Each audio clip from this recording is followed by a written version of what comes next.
네, 7월 10일 월요일 하태민 경제TV 시작하겠습니다. 여러분을 가장 사랑하는 방송, 개인 투자자를 가장 사랑하는 방송, 네, 최고의 고급 방송, 주식 방송입니다.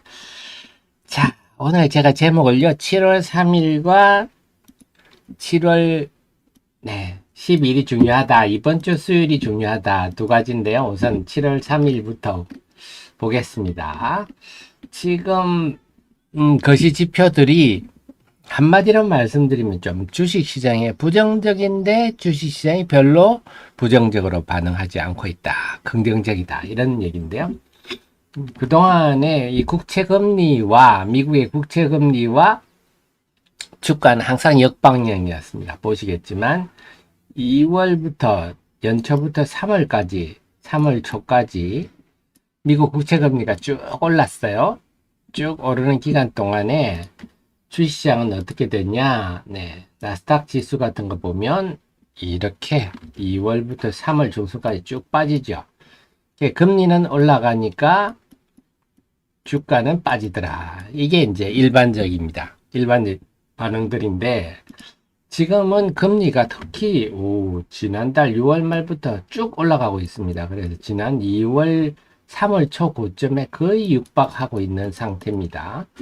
그래서 지난달 하순부터 지난달 말부터 지금 금리가 쭉 올라가고 있는데 주가도 같이 올라가고 있어요. 그래서 야, 이건 좀 다르다. 이 말은 결국 주식시장이 세다. 사실은 지금 분위기는 이렇게 빠졌어야 되는데요. 안 빠진다. 물론 앞으로 좀 더 지켜봐야 되겠습니다만 지금까지의 흐름만 보더라도 주식시장이 상당히 세다. 그렇다면 지금 이렇게 금리가 올라가는 이유는 뭘까요? 한다면요. 6월 미국 비농업 부분 고용이 20만 9천 명 증가했다. 월가 예상치는 24만. 좀 못했네요. 그래서 이 부분은 고용이 항상 패드가 얘기하는 항상 고용이 너무 뜨겁다. 그래서 금리를 올려야 된다. 이런 논리였기 때문에 지금 고용이 이렇게 됐다 하는 것은 증시에 긍정적인, 이 지표는 긍정적입니다. 이 지표는요. 근데 실업률은 여전히 3.6%, 오히려 더 떨어졌어요. 그래서 임금도 별로 여전히 스티키합니다. 버티고 있어요. 그래서 고용 증가분을 보면 금리 상승 압력을 줄여주는데 대신에 실업률 등등을 본다면 여전히 완전 고용 상태라서 빡빡하다. 그렇기 때문에 지금이 금리가 쉽게 꺾일 상황은 아니다. 결국 이 말하는 게 패드가 앞으로 두 차례 정도 금리를 인상시킬 거다. 이렇게 했는데 이제 남아있는 게 7월 12일 날 이번 주 수요일 날 6월 CPI입니다. 소비자 물가지수가 발표되는데 여기에 따라서 여러 가지 해석이 나올 것 같습니다. 지금 시장 예상은 한 작년 동기 대비 3.1% 정도 상승하는 거 아니겠니? 이런데요. 이거보다 높게 나오면 주식시장에 좀 반응이 좀 올 것 같아요. 반응이란 건 부정적으로 반응이 오겠죠. 이거보다 높게 나오면 정말 패드의 지금의 금리 상승 분위기가 더 강해지면 주가가 좀 떨어질 가능성이 있다. 이런 거고요. 근데 이것보다 낮게 나오면 역시 하면서 주식자에 긍정적으로 그래서 이번 수요일 날 6월 CPI 발표는 상당히 영향력이 있을 것 같습니다. 그래서 이번 주 12일 날 보자 이런 말씀 드립니다. 어쨌거나 저쨌거나 지금까지는 미국 증시는 상당히 강한 편이다. 자, 이 속에서 이게 지난주 금요일 날요. 일본의 엔화가 1.5%나 엔달러 환율이 떨어졌어요.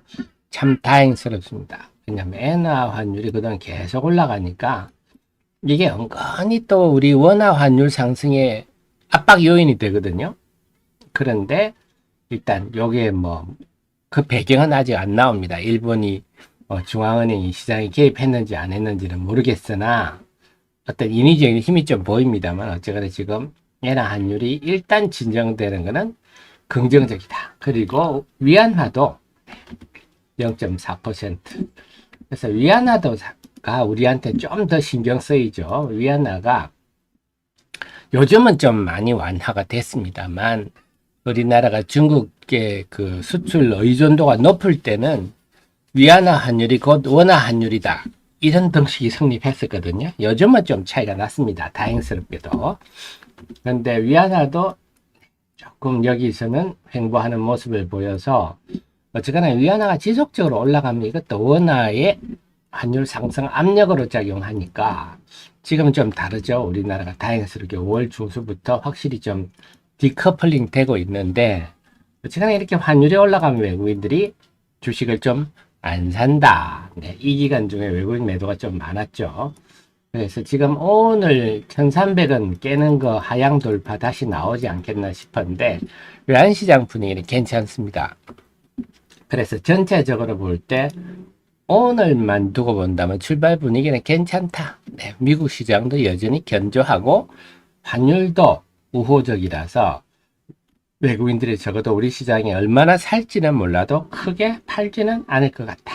그래서 6월 중하순에는 외국인들이 좀 매도가 많았습니다. 중하순에는 매도가 많았지만 지금 7월 들어서는 외국인들이 유가증권 시장에 거의 뭐 관망 분위기죠. 비슷하죠. 순매수와 순매도. 코스닥 시장은 오히려 순매수가 좀 우세하다. 지금 외국인의 수급은 중립이다. 이렇게 봐야 되겠습니다. 근데 이런 상황에서 오늘 출발 분위기는 괜찮아서 오늘 외국인이 순매수 할지는 모르겠습니다만 적어도 크게 순매도할 상황은 아니다. 자, 그 다음에 7월 3일이 왜 중요하냐 하는 건데요. 앞에 7월 10일이 중요하다 이 말씀 드렸는데 7월 10일이 중요한 이유 하나 더 있는 에코프로 그룹의 2분기 실적 이 7월 12일 날 발표됩니다. 근데 이때는요 숫자만 딸랑 발표할 거라서 그렇게 알맹이는 없을 것 같아요. 좀 실적 발표하면서 내용까지 나와야 되는데요. 내용이 나오려면 아무래도 8월 넘어가야 될 것 같아요. 그래서 이번 주 그래도 어쩌건 저쩌거나 이들의 에코프로와 에코프로의 BM의 코스닥 시장 위치가 시총 1, 2위 아닙니까? 절대적인 위치라서 7월 12일 날 에코프로와 에코프로 BM 실적 발표는 또 다른 시장에 좀 분수령을 작용할 것 같다 하는 점이고 7월 3일이 왜 중요하냐 한다면 7월 3일이 요거잖아요. 7월의 첫날 이게 7월 3일입니다. 에코프로가 20% 오른 날 즉 반면에 공매도가 27만 7천 주 줄어드는 날 이날입니다. 그래서 이게 이제 수급적으로 상당히 큰 의미 있는 날이 아닌가 이렇게 싶은데요. 자세히 한번 보면 에코프로 공매도는 6월 29일부터 줄어들기 시작했어요. 외국인들이 46,000주, 56,000주 그전에는 이렇게 연속적으로 줄인 적이 없었는데 그러다가 공매도를 이렇게 줄이다가 7월 13일 날, 7월 3일 날 공매도가 급감을 했죠. 즉 이걸 보면 비슷하잖아요. 외국인 순매수와 공매도가 비슷하잖아요. 이 말은 외국인이 사는 걸 공매도 환매수를 많이 했다. 그리고 이런 날마다 어김없이 주가가 크게 상승하더라. 특히 7월 3일과 7월 5일은 외국인의 공매도가 27만여 주 줄어드니까 주가가 20% 올랐고 7월 5일은 8만 5천 주 줄어드니까 주가가 6%. 뭐 당연히 이때가 다 사상 최고가입니다. 결국 외국인들이 공매도를 환매수하면서 주가가 연일 사상 최고가를 가고 있다. 이게 지금 에코프로의 주가의 현실이다. 그때 아직 공매도 잔고가 131만 주 남아있네요. 많이 남아있네요. 지금 공매도 친 세력들이 손실이 아주 크겠죠. 이미 공매도가 제가 볼 때 한 63만 주, 63만 원 정도가 아닌가 싶은데 지금 100만 원 육박했으니까 거의 한 40% 이상 손실이죠. 그럼 담보부정 낮겠죠. 그런 상황이다. 그래서 특히 결론적으로 이 7월 3일이 굉장히 큰 분수령이 되고 있다. 에코프로 뿐만 아니라 에코프로뿐만 아니라 이게 또 2차 전지가 될 수가 있고요. 나아가서는 코스닥 전체가 될 수도 있습니다.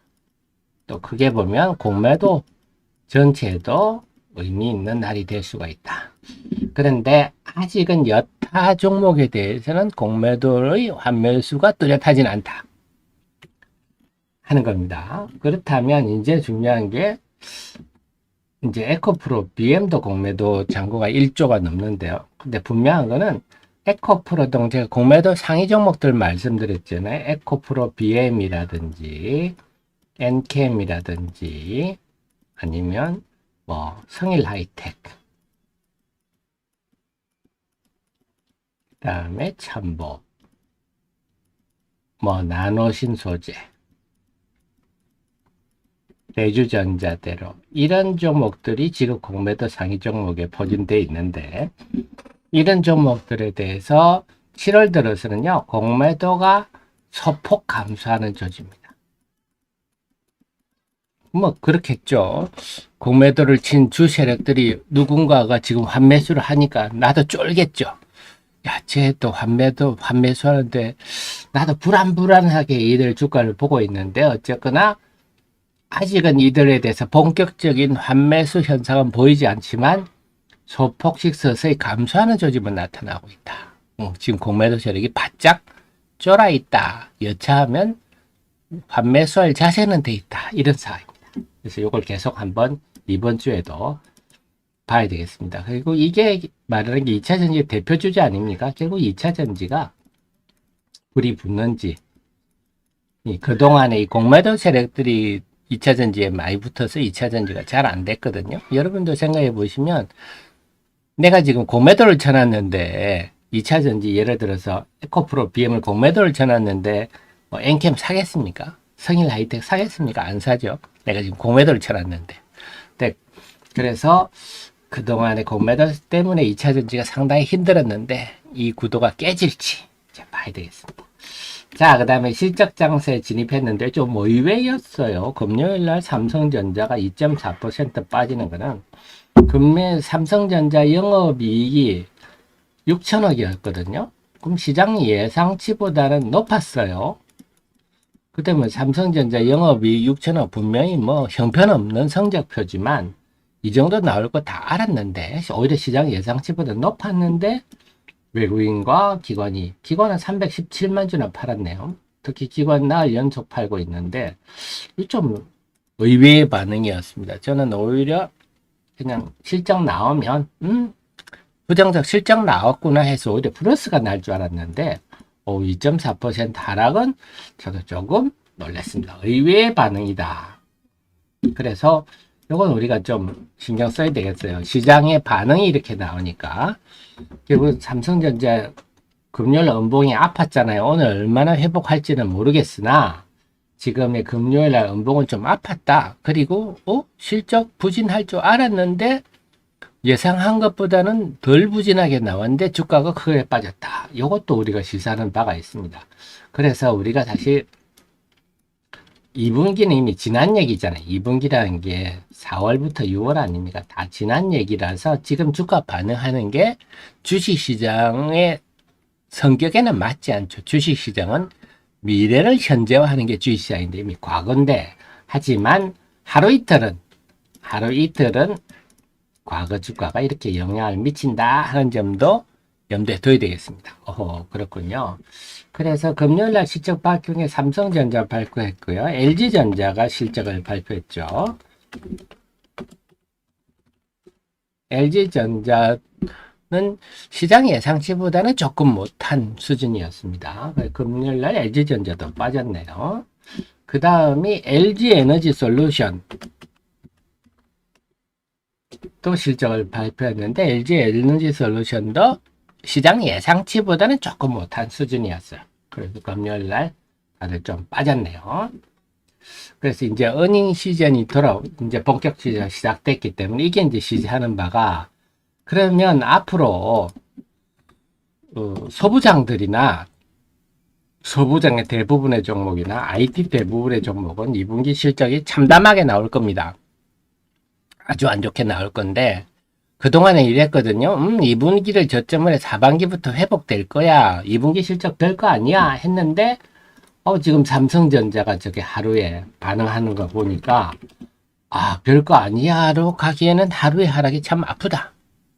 그렇기 때문에, 그렇게 본다면 지금 어닝 시즌이라서, 여러분들이 좀, IT라든지 소부장은 조금 피하시는 게 좋겠어요. 최근에 또 상승도 있었기 때문에 조금 피하시는 게 좋겠습니다. 대신에 지금 그 화학도 2분기 실적이 별로 안 좋을 것 같고, 자동차 관련주 요즘 제가 그래 주말에 자동차 관련주를 쭉 약속드린 대로 쭉 분석을 해봤습니다. 서현, 이화 이것도 여러분들 한번 읽어보십시오. 화신, 성우하이텍 요 종목 지금 SL을 제가 분석하고 있고요. 이것도 분석해서 올려드리겠습니다. 그래서 여러분들이 늘 말씀드리지만 저는 여러분들의 특급 참모입니다. 여러분께 이런 기업들을 분석해서 여러분들이 한 3분만 시간 내시면 이게 이런 거 하는 회사구나 하는 거 아실 수 있도록 제가 자료도 만들어 드리고 동영상도 만들고 또 이렇게 또 방송할 때 방송 때 설명도 드리고 하는데요. 여러분들도 주식시장은 주식 투자는 여러분 아시잖아요. 이번에도 느끼셨겠지만 이번에 리플로우 장비라든지 플립칩 볼그리드 어레이라든지 막 어려운 단어가 막 나왔는데 이제 이런 거 HBM3라든지 근데 이제 이런 거 모르면요 주식 투자에서 못합니다. 옛날처럼 차트나 갖다 놓고 한다고 해서 그림이 나오지가 않아요. AI하고 GPU가 어떤 건지 이런 거 저는 여러분께 다 설명을 드려서 우리 애청자님은 다 아시지만 이런 거 이제 모르면요 지식이 없으면 주식 투자 이제 못합니다. 이번에도 확실히 느끼셨겠지만 2차전지도 마찬가지고요. 그래서 여러분들은 특급 참모를 두고 계시다. 잘 이용을 하십시오. 그래서 제가 알려드리는 지식들 활용하시면요 여러분들은 웬만한 펀드 매니저보다 훨씬 낫다. 우리 애청자님보다 펀드 매니저가 많이 하는 사람이 드물 겁니다. 자, 자신감을 가지십시오. 그래서 서현, 이화, 하신, 성우, 하이텍 제가 자동차 부품주를 분석하는 이유가 제가 2021년에 자동차가 좀 그때는 수소차 때문에 수소 바람이 불어서 좀 분석을 하다가 말았는데 제가 하면서 느낀 게 우리나라 기업들이 참 많이 달라졌구나. 최근 우리 이제 소재, 부품 이런 건데요. 자동차는 좀 다른 얘기죠. 자동차는 우리나라 자동차가 지금 잘 팔리기 때문에 그래서 우리 정혜원님하고 프로혜원님은 수출 분석했습니다. 그래서 요거 좀 이해는 해 주셔야 될 게 우리 정혜원님과 프로혜원님은 저를 위해서 아낌없이 후원을 해 주시는 우리 프로회원님들은 월 99,000원씩 저를 또 응원해 주시고 정혜원님은 또 더 많은 금액을 저를 응원해 주시기 때문에 자료를 좀 미리 분석 자료를 해드렸는데요. 어쨌거나 좀 이제 DNA가 달라졌다 이런 생각이 듭니다. 그래서 최근 우리나라가 소재 같은 경우는 한 5년 전부터 일본의 아베 수출 규제부터 그렇고요. 자동차는 작년 그리고 올해 들어서는 완전히 좀 달라지는 느낌. 그래서 우리나라 기업들이 이 정도로 이제 달라졌구나. 참 멋진 나라가 됐는데 이제 우리 정치권이 문제. 요즘은 우리 정치권을 보면 저는 걱정을 좀 합니다. 구한말에 그렇게 당파 싸움이 심했다는 게 아마 지금 꼴이 났겠구나 하는 생각이 듭니다. 아주 우리 범인들보다 훨씬 못한 한심한 사람들이 국회의원들이 지금 대부분 있기 때문에 그 국회의원들이 국민을 두려워하지 않는 모습을 보면서 걱정이다 싶은데요. 그래서 제가 근데 우리나라에 지금 이번에 트와이스가 우리나라 K-팝 그룹 중에 처음으로 미국에서 스타디움 공연을 한 트와이스가 지금 이번에 북미 미국에서 4회 공연을 전석 매진했다는데요. 트와이스는 우리 블랙핑크하고 비슷한 K-팝 걸그룹이지만 블랙핑크는 좀 여성다운 측면이 있고 K-팝은 좀 터프하죠. 참 멋진 나라를 젊은 세대들이 만들고 있는데 우리 지금 꼰대들이 지금 좀 제가 볼 때 지금은 좀 나라를 망치고 있는 이런 모습인 것 같아요. 걱정입니다. 어쨌거나 자동차 수출도 지금 상당히 달라지고 있다. 그래서 이 어닝 시즌이 시작됐는데요. 자동차 부품주들은 일시적으로 현상으로 끝날 것 같지가 않습니다. 예전에는 자동차가 됐다 안 됐다 이랬는데요. 지금은 이제 우상향으로 가고 있는 것 같습니다. 그래서 필요한 자료들 시간이 좀 되면 우리 우선 정의원님 프로연님께 제공해 드렸지만 좀 이따가 공개를 하도록 하겠습니다. 어쨌거나 종목 리포트도 한번 읽어보시면 그런 내용들이 들어있으니까 한번 보십시오. 우리나라가 대단한 나라가 돼가고 있는데 우리 정치인들은 딱 지금 구한말 나라 망하기 직전까지 가는 곡골들을 지금 하고 있는 것 같아요. 걱정입니다. 잘 됐으면 좋겠는데요. 자, 그래서 이런 지금 흐름이다. 어쨌거나 오늘 시장 흐름 출발 분위기는 좋다. 이렇게 말씀을 드리고요. 이번 주는 7월 12일이 분수령이 될 것 같다 하는 거 잊지 마시고, 그 다음에 이제 내부적으로 본다면 공매도가 내 환매수가 여전히 이게 확산되느냐, 이게 지금 2차 전지의 흐름에 큰 영향을 줄 것 같다. 자, 그 다음에 이건 조금 다른 얘기인데요. 중국이 지금 아시겠지만 갈륨, 겔마늄 일어나요. 그렇다 치고요. 갈륨이나 겔마늄을 지금 수출 규제를 하고 있는데 이게 이제 우리 시장에 어떤 영향을 미칠 것인가 하는 건데요. 이제는 소재 관련주들의 몸값이 더 높아지겠습니다. 소재 관련주. 그동안 우리나라는요, 항상 소재는 수입을 해와서, 소재를 수입을 해와서 제품을 만드는 데 집중한 나라거든요. 제품이 우리는. 그래서 예를 들면 수산화 리튬을 수입해서 양극재 만드는데, 양극 활물질 만드는데 집중하고, 이게 양극 활물질 이런 게 배터리 조립, 제조 이런 것들이 매출이 많잖아요.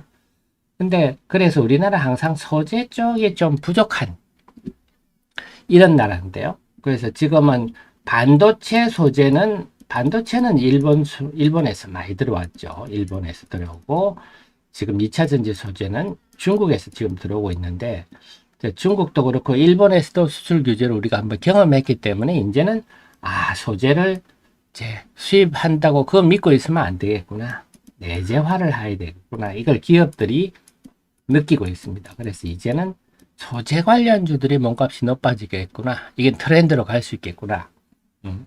그렇게 된다면 제가 뭐 늘 말씀드렸지만 2차 전지 같은 경우는 수산화 리튬이 제일 중요하죠. 수산화 리튬, 탄산 리튬 이런 거 있어야 그 삼원계 배터리도 만들고 LFP 배터리도 만들고, 그래야 이제 자동차 전기차 배터리도 되고 또 에너지 저장 장치도 되고 이렇거든요. 하이드로 리튬, 리튬 보스 뭐 이런 거라든지, 그 다음에 엔캠 중앙 디램 이런 데도 마찬가지입니다. 육부라 인산 리튬, 네, 이것도 다 중국에 수입하는 거 아닙니까? 이런 것들 앞으로 소재 회사들이 주목을 받을 겁니다. 나노신 소재, 대주전자재 이런 것도 소재, 제이오, 이녹스 이런 것도 다 소재 회사죠.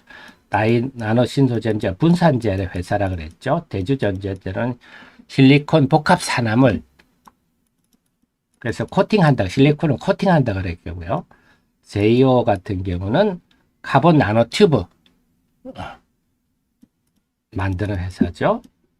이녹스 같은 거는 실리콘 분말 만드는 회사죠. 자, 아무튼 이런 소재 만드는 회사, 반도체도 마찬가지예요. 반도체도 이제는 앞으로는 보면 동전체 밑에 미는 거 포토리지스트. 그래서 이번에 일본 정부가요, 일본의 JSR을 국유해 버렸죠. 지분을 100% 인수해서 상장 폐지를 시켰는데, JSR 일본의 그 케미칼 회사들이 포토리지스트 75%를 점유하고 있습니다. 그래서 이제 이런 것들도 다 소재들이 내재화되고 있다, 국산화되고 있다 하는 측면이라서 동진세 미킴의 포토 레지스트라든지 SNSD 이런 거, UV용 펠리컬, 뭐 블랭크 마스크 이런 것들, 이런 것들이 전에는 일본에 손쉽게 우리가 써오기 사와서 우리는 막 그 이상의 반도체 만드는 데만 집중됐지만 앞으로는 점점 우리도 이런 소재단의 회사들을 이제 중시될 수밖에 없겠다. 뭐 하나 머티리얼즈, 원익 QNCT, CK, 월덱스 이런 것도 다 마찬가지고요. 그래서 이제 이런 시대가 점점 오겠구나. 그래서 우리 정의원님, 프로님, CEO님도 앞으로 주식을 보실 때 제품이라든지 완제품 만드는 회사보다는 지금 세계의 흐름이 이제는 디리스킹 아닙니까? 네. 이제는 소재단, 우리가 약했던 소재단 기업들이 몸값이 높아지겠구나. 이런 관점에서도 업종을 접근하시는 게 좋을 것 같았어요. 예전에는 우리가 제품 만들고 매출 큰 회사를 중시했는데요. 이제는 소재단 회사들이 몸값이 높아질 수밖에 없다. 네, 그 말씀 드리겠습니다. 그렇게 하시면 여러분들 그림이 나오시겠죠? 네, 그렇습니다. 자, 그래서 오늘은요, 전체적으로 말씀드리면 출발 환경은 나쁘지 않다.